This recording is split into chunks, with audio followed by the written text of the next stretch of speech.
Amère est la vengeance. Chaque fois que je lis des expressions telles que procès de crimes de guerre, punition de criminels de guerre, et ainsi de suite, je repense à ce que j'ai vu au début de l'année dans un camp de prisonniers de guerre du sud de l'Allemagne. J'étais guidé dans ce camp avec un autre correspondant par un petit juif viennois qui avait été enrôlé dans le service de l'armée américaine, chargé de l'interrogatoire des prisonniers. C'était un jeune homme blond, alerte, au physique assez agréable, âgé d'environ 25 ans, et ses connaissances politiques étaient tellement supérieures à celles de l'officier américain moyen que c'était un plaisir d'être en sa compagnie.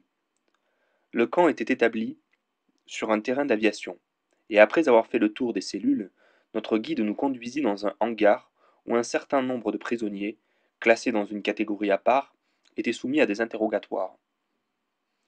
À l'une des extrémités du hangar, une demi-douzaine d'hommes étaient couchés les uns à côté des autres sur le sol en béton.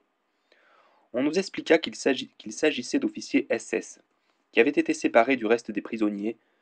Parmi eux se trouvait un homme en vêtements civils miteux, étendu, un bras sur le visage, apparemment endormi. Il avait les pieds étrangement et horriblement déformés, parfaitement symétriques, mais d'une forme extraordinairement sphérique, qui les faisait ressembler davantage à des sabots de cheval qu'à quelque chose d'humain. Tandis que nous approchions du groupe, le petit juif semblait de plus en plus excité. Voilà un beau salopard, dit-il, et soudain, il lança à l'homme prostré, de sa lourde botte militaire, un effrayant coup de godillot en plein sur la protubérance de l'un de ses pieds déformés. Debout, salopard cria-t-il, alors que l'homme sortait de son sommeil, et il répéta quelque chose de semblable en allemand. Le prisonnier se mit debout tant bien que mal et se tint maladroitement au garde-à-vous. Manifestant toujours la même excitation, à vrai dire il sautillait presque en parlant, le juif nous raconta l'histoire du prisonnier. C'était un vrai nazi. Le numéro de sa carte du parti indiquait qu'il y avait adhéré dès la première heure et qu'il avait occupé un poste correspondant au grade de général dans la branche politique des SS.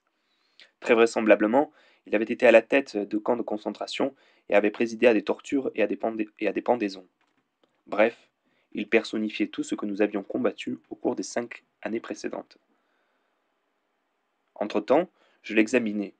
Indépendamment du fait qu'il avait l'air misérable, mal nourri et mal rasé, comme c'est généralement le cas d'un homme qui vient d'être capturé, c'était un spécimen répugnant. Cependant, il ne semblait pas brutal, ni le moins du monde effrayant, simplement névrosé et non dénué d'une sorte d'intellectualité rudimentaire. Ses yeux clairs et fuyants étaient déformés par d'épais vers grossissants. Ça aurait pu être un ecclésiastique défroqué, un acteur ruiné par l'alcoolisme, ou un médium spiritualiste. J'ai vu des gens très semblables dans les garnis londoniens ou dans la salle de lecture du British Museum. De toute évidence, il était quelque peu déséquilibré. En fait, sa santé psychique était plus que douteuse, bien qu'il fût à ce moment précis assez lucide pour redouter de recevoir un autre coup de pied. Et pourtant, tout ce que le juif me racontait à son sujet pouvait être vrai, et l'était probablement.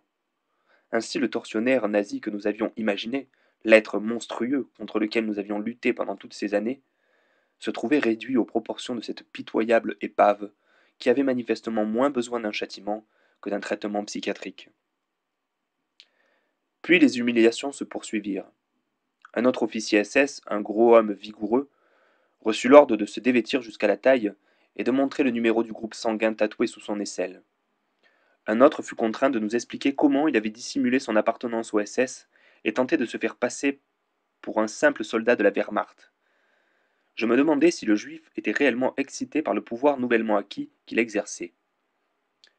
J'arrivai à la conclusion qu'il n'y prenait pas véritablement de plaisir, et qu'il se contentait, comme un client de bordel, ou un jeune garçon qui fume son premier cigare, ou un touriste qui déambule dans une galerie de peinture, de se persuader qu'il y trouvait du plaisir, et se comporter comme il avait rêvé de le faire alors qu'il était réduit à l'impuissance. Il serait absurde de reprocher à un juif allemand ou autrichien de prendre sa revanche sur les nazis. Dieu sait quel compte l'homme qui m'accompagnait pouvait avoir à régler. Toute sa famille avait presque à coup sûr été assassinée, et somme toute ce coup de pied injustifié à un prisonnier était bien peu de chose en comparaison des atrocités commises par le régime hitlérien. Mais cette scène, comme beaucoup d'autres auxquelles j'ai assisté en Allemagne, me fit prendre conscience du fait que l'idée même de vengeance et de punition est une illusion puérile. À vrai dire, on ne se venge jamais. On veut se venger lorsqu'on est impuissant et qu'on a conscience de l'être. Dès que ce sentiment d'impuissance disparaît, le désir de vengeance s'évanouit avec lui. En 1940, qui n'eût pas sauté de joie à l'idée de voir des officiers SS frappés et humiliés? Mais quand la chose devient possible, elle n'est que pathétique et répugnante. On raconte que lorsque le cadavre de Mussolini fut exhibé en public, une vieille femme sortit un revolver et tira 5 coups de feu sur le corps en s'écriant Voilà pour mes 5 fils. C'est le genre d'anecdote qu'inventent les journaux, mais celle-ci pourrait être vraie. Je me demande quelle satisfaction ont pu lui procurer ces 5 coups de revolver dont elle avait sans aucun doute rêvé pendant des années. Il fallait que Mussolini fût réduit à l'état de cadavre pour qu'elle pût l'approcher d'assez près et lui tirer dessus.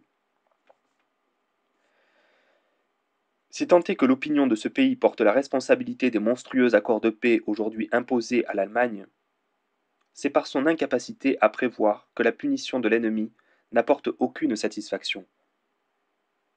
Nous avons acquiescé à des crimes tels que l'expulsion de tous les Allemands de Prusse orientale, crimes que dans certains cas nous ne pouvions empêcher, mais contre lesquels nous aurions du moins pu protester. Parce que les Allemands ont suscité notre colère et notre peur, et que nous étions donc certains d'être sans pitié le jour où ils seraient vaincus. Nous persistons dans cette politique, et nous acceptons que d'autres le fassent pour notre compte, parce que nous sentons confusément qu'ayant entrepris de punir l'Allemagne, nous devons aller jusqu'au bout. En fait, la haine envers l'Allemagne a beaucoup perdu de sa vigueur en Angleterre, et je pense qu'elle est moins virulente encore dans l'armée d'occupation. Seule une minorité de sadiques, auxquels il faut, d'une façon ou d'une autre, leur lot d'atrocités, se passionne pour la traque des criminels de guerre et des collaborateurs. Si vous interrogez l'homme de la rue, il sera bien en peine de vous dire de quels crimes Göring, Ribbentrop et consorts seront accusés lors de leur procès.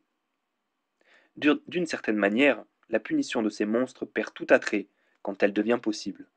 En fait, une fois qu'ils sont derrière les barreaux, ils cessent presque d'être des monstres. Malheureusement, il faut bien souvent que se produise quelque incident concret pour que l'on prenne conscience de ses sentiments véritables. Voici un autre souvenir d'Allemagne. Quelques heures après la prise de Stuttgart par l'armée française, un journaliste belge et moi-même entrâmes dans la ville où régnait encore un certain désordre. Le Belge avait travaillé durant toute la guerre pour le service européen de la BBC, et comme presque tous les Français ou Belges, il était bien plus remonté contre les Boches qu'un Anglais ou qu'un Américain. Tous les principaux ponts permettant d'accéder à la ville avaient sauté, et nous dûmes entrer par une petite passerelle que les Allemands s'étaient manifestement efforcés de défendre. Un soldat allemand gisait mort au pied de l'escalier. Son visage était d'un jaune cireux. Quelqu'un avait déposé sur sa poitrine un bouquet de lilas qui fleurissait alors partout. Le Belge se détourna lorsque nous passâmes à côté du cadavre. Quand nous fûmes un peu plus loin sur le pont, il me confia que c'était la première fois qu'il voyait un homme mort. Il devait avoir 35 ans, et durant 4 ans, il avait été employé à la radio dans la propagande de guerre. Après cela, son attitude fut pendant plusieurs jours très différente de celle qu'elle avait été auparavant. Il considérait avec dégoût la ville saccagée par les bombes et les humiliations que subissaient les Allemands, et il intervint même en une occasion pour s'opposer à des pillages particulièrement odieux. À son départ, il donna le reste du café que nous avions apporté avec nous aux Allemands chez qui nous étions cantonnés. Une semaine plus tôt, il aurait probablement été scandalisé à l'idée de donner du café à un Boche. Mais ses sentiments avaient, me dit-il, changé du tout au tout, à la vue de ce pauvre mort, auprès du pont. Cela lui avait soudain fait comprendre ce que la guerre signifie. Cependant, si nous avions dû entrer en ville par un autre accès, l'épreuve que fut pour lui la vision de ce seul cadavre, l'un des quelques 20 millions de morts produits par la guerre, lui aurait peut-être été épargnée.